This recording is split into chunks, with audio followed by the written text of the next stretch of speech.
car has been talked about and rumored for a very long time, and we still really have no information other than that initial announcement. So anyway, I wish I had more information for you, because that definitely has been a very long teased, upcoming car. So we'll see. At some point we should know.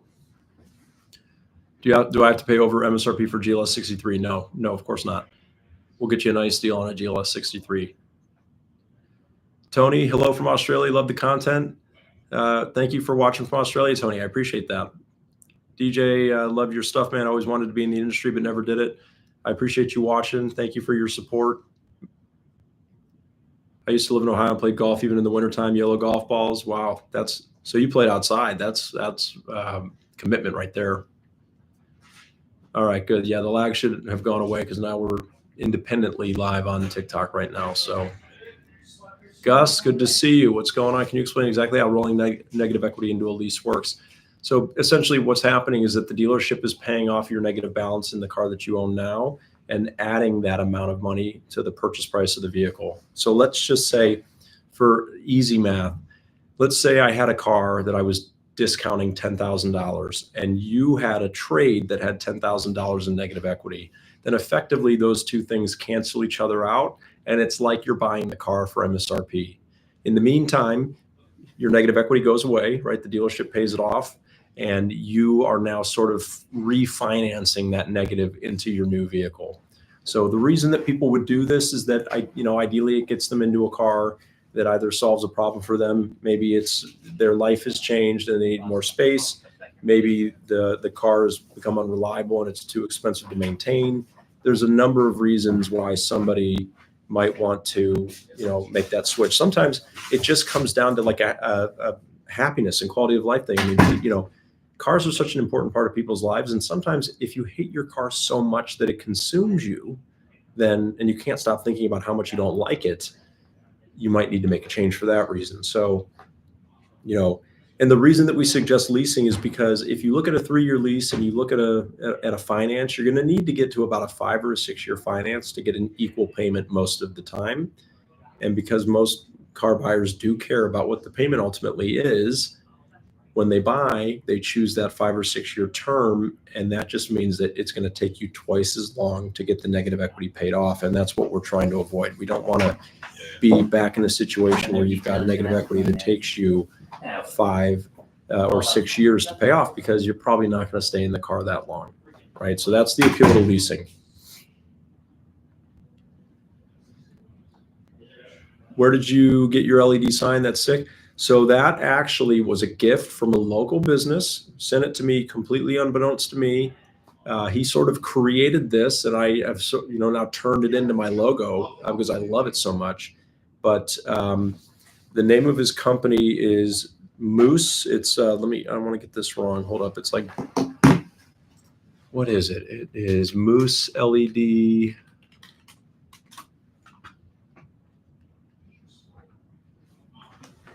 Hold up. On Instagram here, I want to make sure I get this right. Monster Moose. Monster Moose is the name of his company. He does a lot of college. He's licensed with a lot of major colleges, and he does totally custom stuff. So if you want like a super cool custom LED neon sign, hit him up.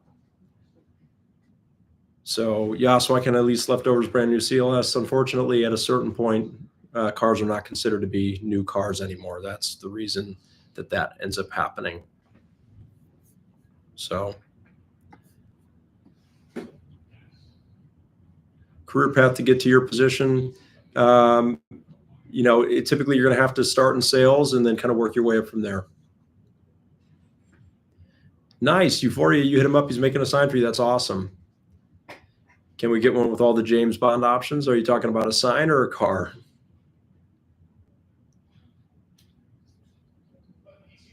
That's really cool, though. Look, if you want a custom neon sign, he's your guy. Dre, thank you for the roses. I do appreciate that. Appreciate it. Thank you to everyone who's hanging out. Make sure you're hitting that like button. We got to hit the like button. And on YouTube, we got to hit that thumbs up button so we can get some more people in here, have a little bit more fun.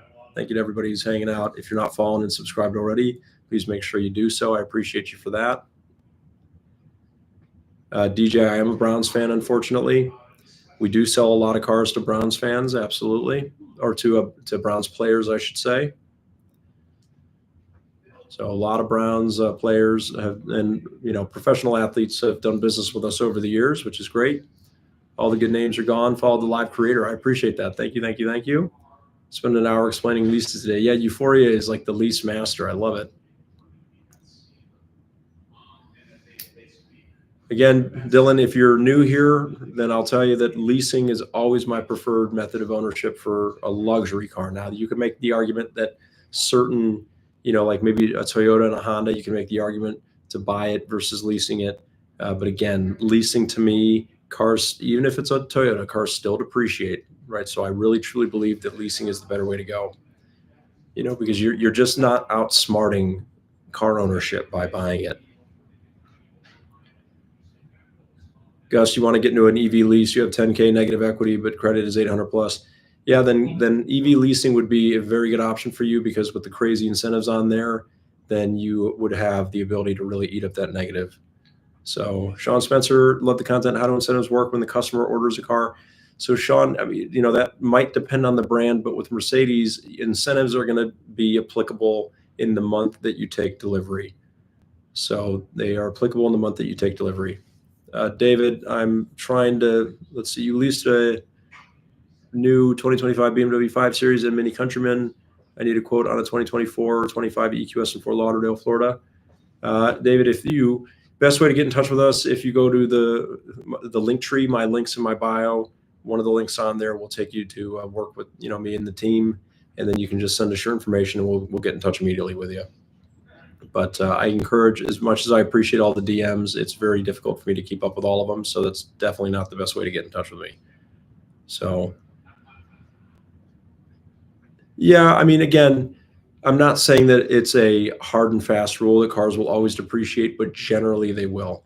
Obviously, there's some collectible cars that will reverse that trend, but that's very rare, right? And we shouldn't expect that to happen. JG, what is the most popular car with pro athletes, G-Wagon or Maybach? G-Wagons are very popular, Maybachs are very popular, but they don't all drive, the super, super high-end stuff. A lot of them will drive like GLE 53 AMGs or GLE 63s.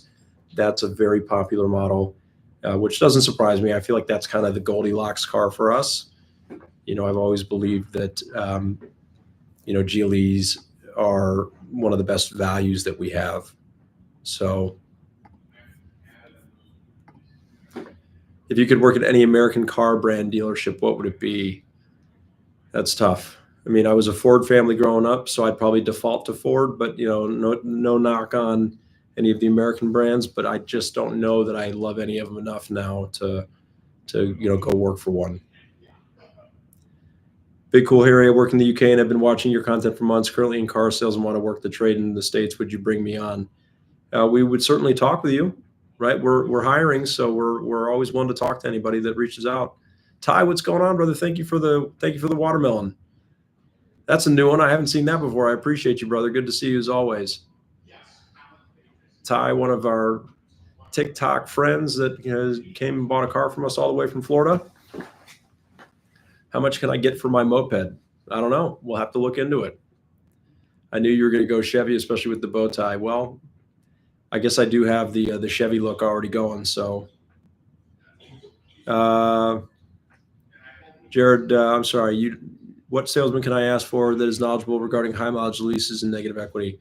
Really, any of them are, Jared. I mean, we train on that all the time, and high mileage leases are a great example. You're going to want somebody, you can, if you reach out to the team, just let them know exactly what your scenario is. A lot of the deals.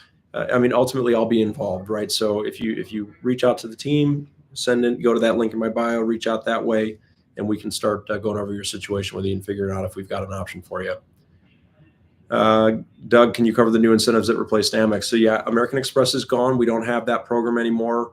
AAA is one of the new partnership programs that they brought on board. So if you're a AAA member, then you would qualify for those same incentives. A couple other ways to get them. For realtors, if you're a member of the National Association of Realtors, you get those incentives. Sam's Club members get those incentives. Costco does not, unfortunately. And a lot of American Medical, American Bar, American Dental, AICPA, all of those organizations get those as well. EQB incentives are very strong. There's a $9,000 base incentive. You've also got $7,500 lease cash on top of that. So before a dealer contribution, right off the rip, you've got $16,500 off an EQB. Would you just look at it, Randall? Correct me if I'm wrong, but incentives are stackable, correct? They're not stackable. I mean, some are stackable, some aren't. It's a little confusing. Lease cash is stackable, and a couple of the loyalty programs are stackable. But if you have, if a Sam's Club discount, for example, is $9,500 on an EQB, it would replace the $9,000 base incentive. So in some cases, they're stackable. In other cases, you get the best one. Scott, got to get back to selling, keeping up the great work with the content. Thank you, Scott. I appreciate your support. Thank you for always engaging. I appreciate that. How long does it take to get a factory order car normally? So it's Cowtown. That really can vary depending on the model and just where the production schedule falls. So probably the shortest timeline would be about 6 weeks. Sometimes it can be 2 to 4 months, depending on what it is that you're looking for and where it's built and where in the production schedule that we are. You guys are working long hours, right? 12? No, we don't really work 12-hour days. Our sales hours Monday through Thursday are 9 to 7. So that's a 10-hour day. Doug, I really liked your post asking about negotiating price. I haven't bought a car because of it. Yeah, this is a legitimate question that we're really curious about, because this is such a hot button topic where, I truly believe that most people don't like negotiating. And I know that a lot of people will say that they disagree with that they believe that the only way to get a good deal is by negotiating. Hey, Joey, what's going on? Would you look at that? But I just don't believe that to be true. I think that, buyers are looking for a good experience most of the time. They're looking for, a relationship, somebody they can trust. And everybody that says that they don't want a relationship with a car dealership, I understand why you say that. And I believe that if you experience one, if you work with a dealership that gives you that opportunity to have one, that you would change your mind for sure. What cologne do you wear? My wife got me like a variety pack of some cologne. I can't remember the name of the company. It's really great stuff though. Diego, I'm moving from selling Bentley and Rolls Royce to selling Mercedes. What can I expect? Well, Diego, the good news for you is that you're going to have a lot more opportunity. So what I like about Mercedes versus those brands is that, we truly do have something for everybody. I mean, we have probably too many models, if I'm being honest, but that means that we've got just about something for everyone. And so the biggest difference is that you're still going to be selling an aspirational brand. You're just going to have a lot more people to talk to, which is all good stuff. Tanner just started my first dealership sales job. Best one piece of advice. Tanner, best advice I can give you is learn your product. Make sure that you're an expert in your product, because if you don't know your product, then you're going to make a fool of yourself and you'll lack confidence. And that's really where it begins. From there, I would encourage you to find the top salesperson at your dealership, spend as much time around them as you can. Pick up on their habits. What do they do every day? What do they say to people?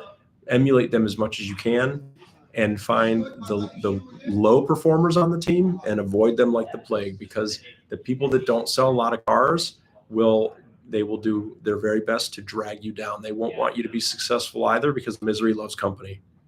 So exactly, Tim, learn from the best, teach the rest, fix your bow tie.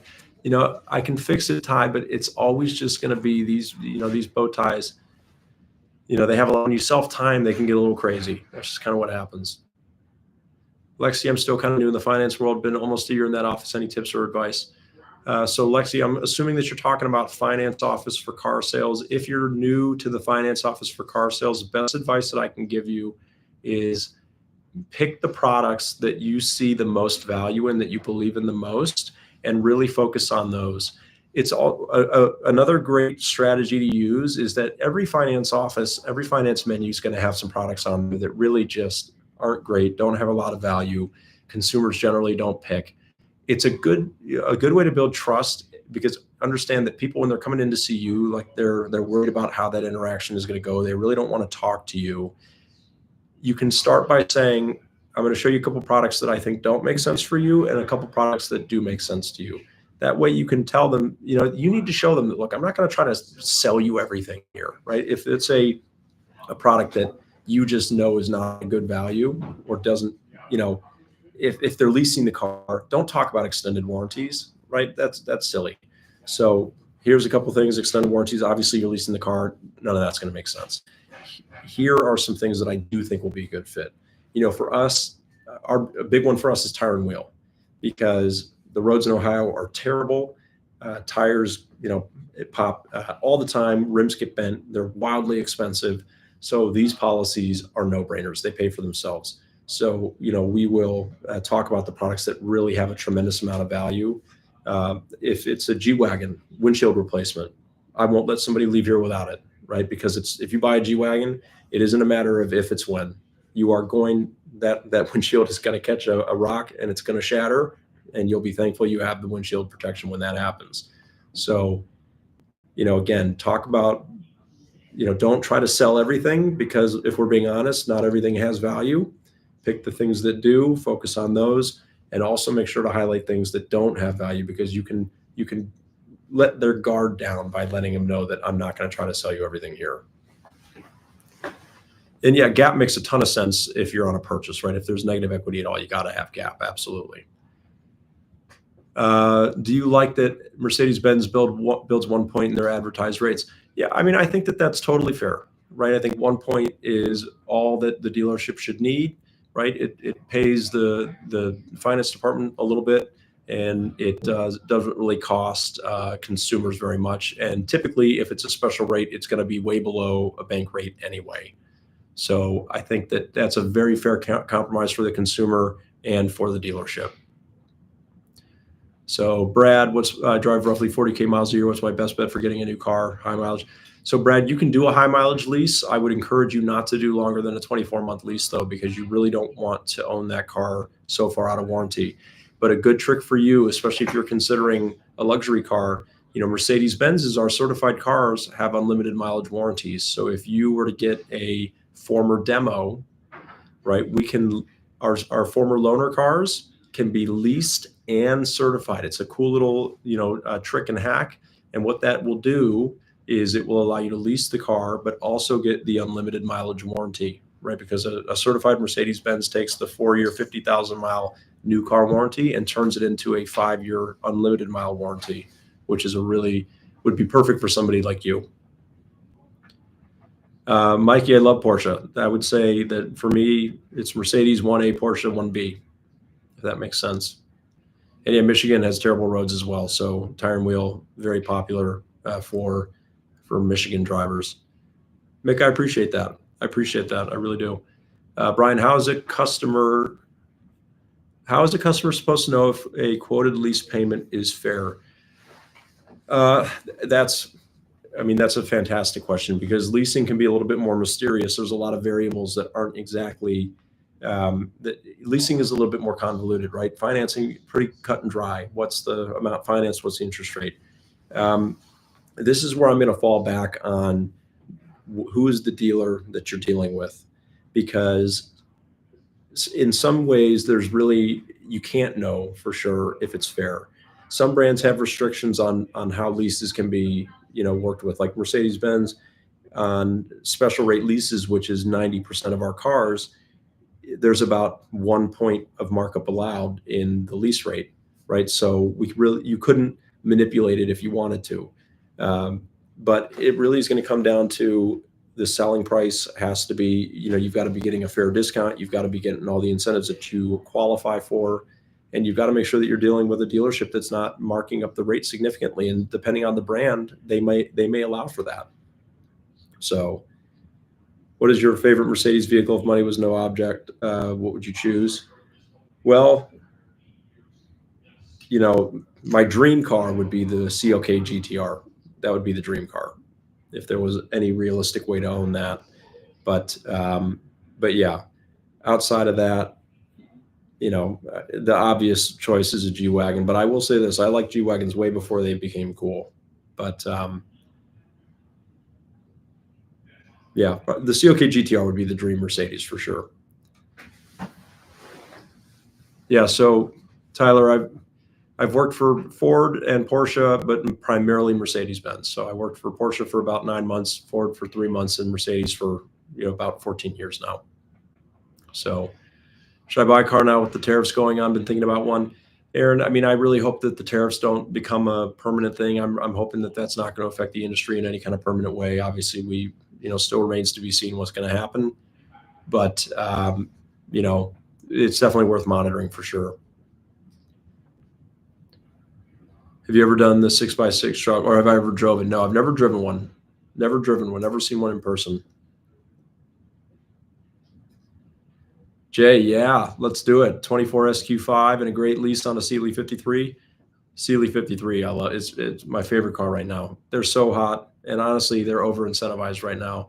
They lease out great for what they are.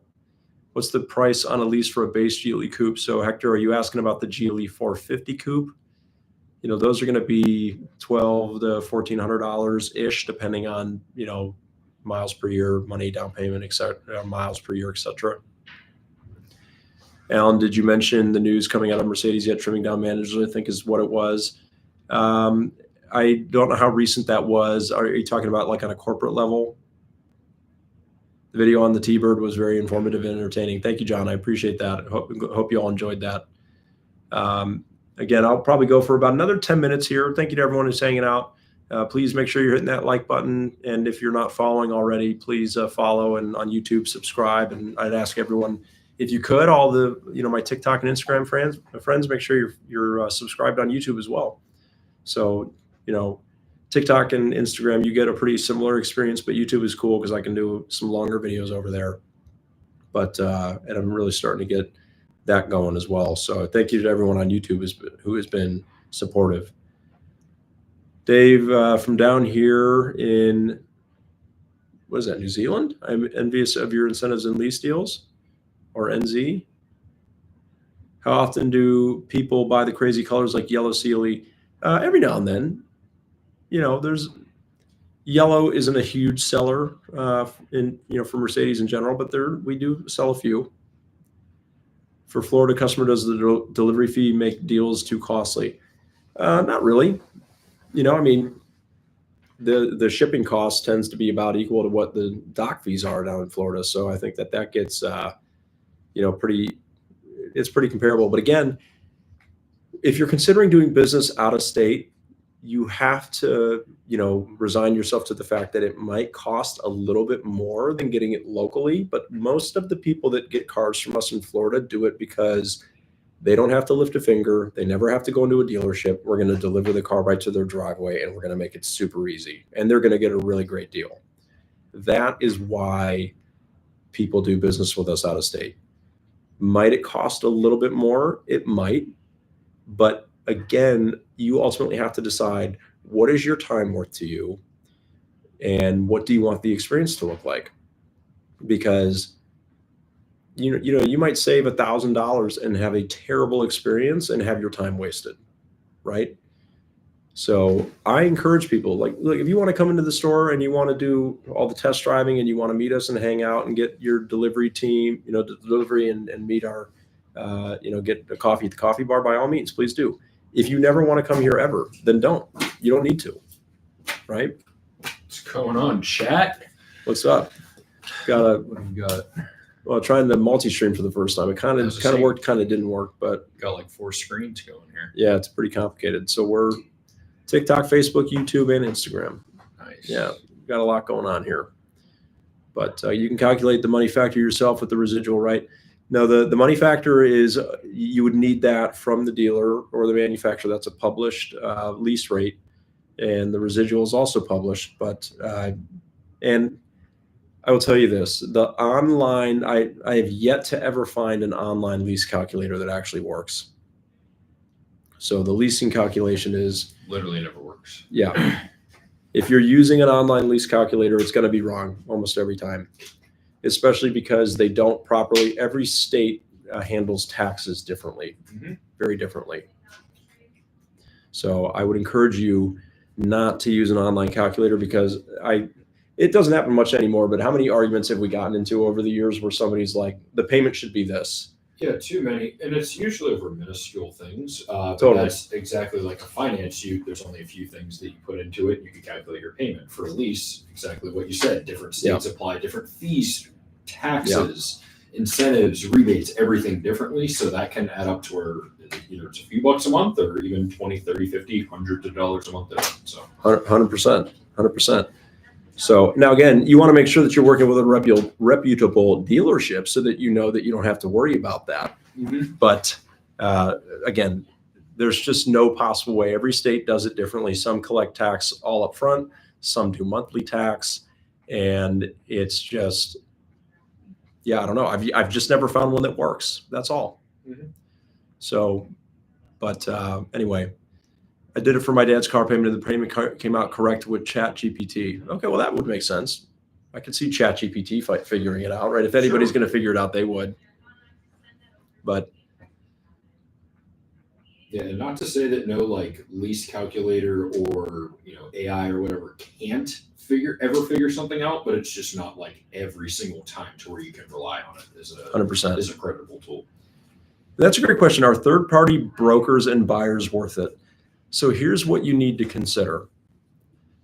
You could cut that. You don't have to go through a third party or a broker if you just find a good dealership. And what I mean by that is what you have to understand is that if you're using a third party or a broker, you are either paying them something to work with them, or they are taking the price that they got from the dealership, marking it up and selling it to you. So the whole concept of a broker or a third party is really two things. One, time savings, and two, peace of mind, right? People, they use brokers and third parties because it gives them peace of mind that they're not going to get taken advantage of, that the broker, the third party is going to go to bat for them and get the situation handled for them. But the reality of it is that if you just take a little bit of time and find a reputable dealership, there's no need to use one of them. Right? I think the problem that I see in this industry is that people just continue to reward dealers that act, that have bad behavior and that take advantage of people and situations. And so because that continues to happen, those dealers aren't changing. And so that's maybe why they feel like, oh, it's necessary to get a third party involved, but it's definitely not required. It just isn't. Any advice with a salesman with a big social media following that's been out of the game for 2 years? Michael, I'd say just get right back in it, right? Get right back in it. Alan, if you buy a car from you guys, will you have trouble having it served through warranty in another state, say a demo? No. Warranties follow the car, right? So they follow the car. Whatever dealership you go to will be able to help you there. No, the American Express deal is gone, unfortunately. So we don't have the American Express partnership anymore, but we do have several others. AAA membership is a new one. Well, Sweet Lou, I get it that it's difficult, but I don't know what it is. There's something about,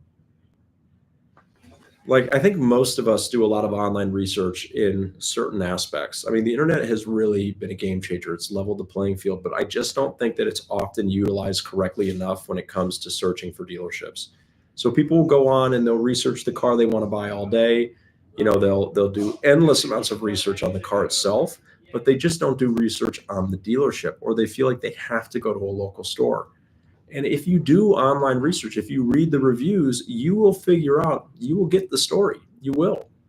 If I'm going out of state, if I'm going on vacation or I'm going out of town, I don't stay in a hotel. I don't go to a restaurant. I don't do anything without reading all the reviews, because I want to have a reasonable idea of what that experience is going to be like. I'm not going to wing it. I'm not going to look at pictures and make my decision based off of that. No, I'm going to go online and I'm going to read the reviews, and I'm going to find a theme in those reviews to understand what it is that I'm likely to experience. And people can do that same thing for dealerships. It's just, it doesn't happen nearly enough. So yeah, Alan, AAA, there you go. AAA members qualify. So Ricky Ticky is looking for a 93 Chevy Escobar. Tell you what, those Escobars are hard to find. They are hard to find. So, well, I think what I'll do at this point is, yeah, Jersey, I agree. Reviews do tell the story. So I'm going to, I got to wrap up my evening here. So I appreciate you all coming on and hanging out with me tonight. And sorry that this was a little disjointed. Attempted a multi-stream for the first time, and it was a little messy. So I do apologize for that. But thank you to everybody that was hanging out and watching. If you're not following me already, please make sure you do follow me. I appreciate that. Like, subscribe, all the fun stuff. And I really do appreciate all of the support. It means a lot. And, thank you for hanging out with me today. So until next time, have a great rest of your evening, everybody.